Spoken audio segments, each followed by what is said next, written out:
Sveiki šodien, dārgie draugi! Šodien es jūs iepazīstināšu ar negluži jaunu, bet priekš manis patiesi garšīgu saldējumu, un tas ir Rīgas smilcēkļu saldējums. Skatāmies, kāda ir laba recepte. Lūk, Tagad, kā redzam, man te ir smilcēkļu saldējums, man te ir apelsīnu smilcēkļu ievārījums, un rekur tad ir, pielikšu pie kameras, lūk, šis ir iznākums, vajag tikai viņam vēl bišķiņ izkust. Kāda ir recepte? To skatieties tūlīt. Tātad es jūs tagad iepazīstinu ar šo te recepti. Skatieties un uzmanīgi sekojiet norādījumiem. Pirmais solis ir atveram saldējuma kasti, paņemam saldējumu un saliekam trauciņā tik, cik mēs gribam.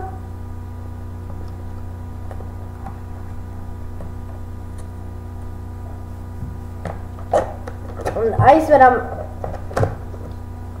kasti ciet. Tālāk ņemam burciņu apelsīnu smilcēkļu ievārījumu, kas, ja kas arī ir ļoti garšīgs. Un pieliekam nedaudz ievārījuma. Ja vēlamies, cits var vairāk.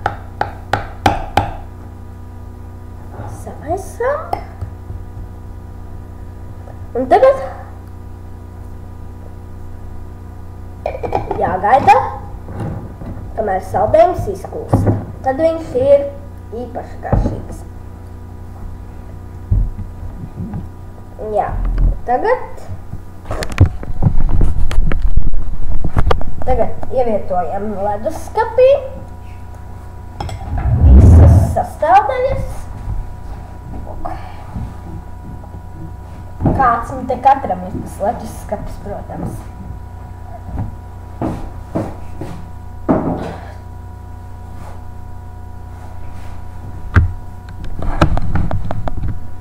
Tā. Saldējumi. Man tie, kas ir vēl viens Rīgas saldējums, tas ir aliņi. Liekam šā.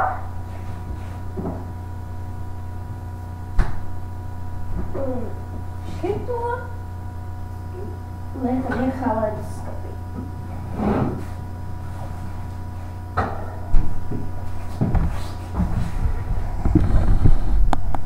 Un tagad gaidām, kad saldējums izkūst vai arī pilnībā izkūst. Man patīk, kad pilnībā izkūst.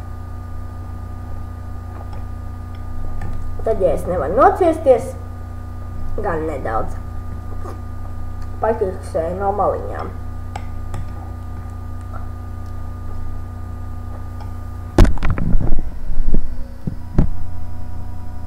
Tā. Un skatāmies šo video DTV web kanālā. Un, ja kas mums ir arī partneri, raidījums Gudrīte virtuvē, kas parasti notiek katru gadu ap 18. novembri. Labi. Uz redzēšanos! Tagad saldējums ir izkusis. To var ēst.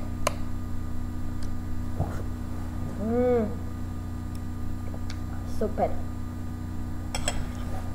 Labi. Uz redzēšanos!